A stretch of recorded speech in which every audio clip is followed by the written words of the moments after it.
Hello guys, thank you Lord. Nakapasa po kami sa immigration. And doon, narito po kami, interviewin ko kung paano.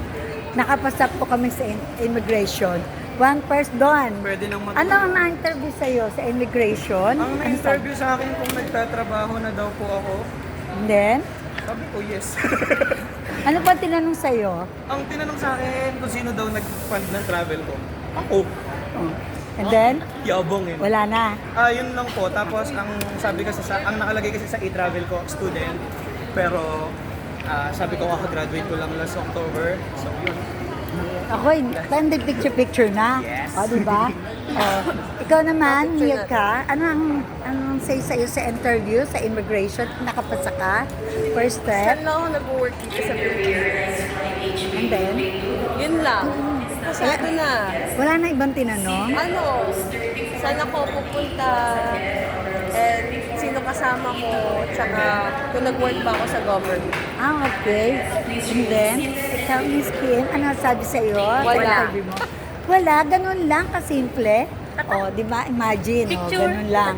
Okay, thank you Lord, ba? Nakapasa po kami. bakit wala tinanong And then, sa'yo? Alvin, first time niya po sa makapasa. Anong sabi po sa iyo sa COE lang po.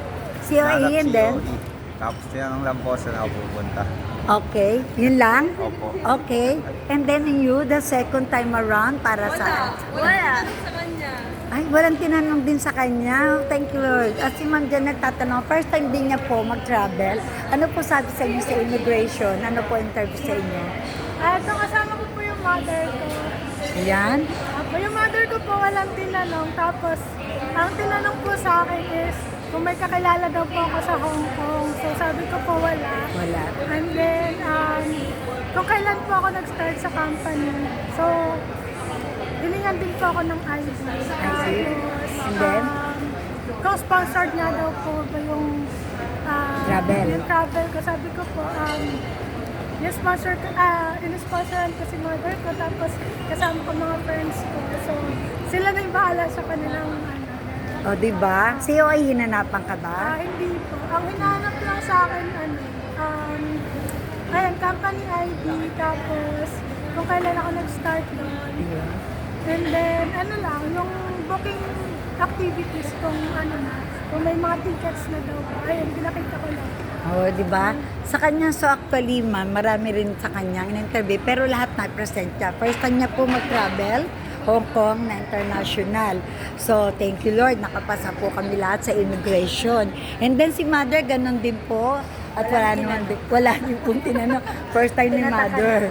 O, di ba, tinatakan lang. Ngayon po kasi yung passport namin may tatak. Nung sa Singapore kami, walang tatak. So, mga tanong talaga very easy. Pero dapat make it ready po tayo sa ating mga tanong. Sa akin naman po, ang tanong lang po sa akin, ano mo siya? Sabi ko, manugang ko po. Di ba? Sabi niya, asan travel authority mo? Pinakita ko, and then wala na. Go na. Yeah, so ganun lang. Ganun lang kasimple, pero nakaready po ako lahat. So thank you guys. Pasado tayo sa immigration. Guys, tip See lang. you next travel. Dito nyo lagay yung Ayan, yan, yung yan. boarding Pakita mo. pass nyo Ayan. para pag binuklat na nga eh. Ayun, di ba? Kayabangan. Di ba? Ayan.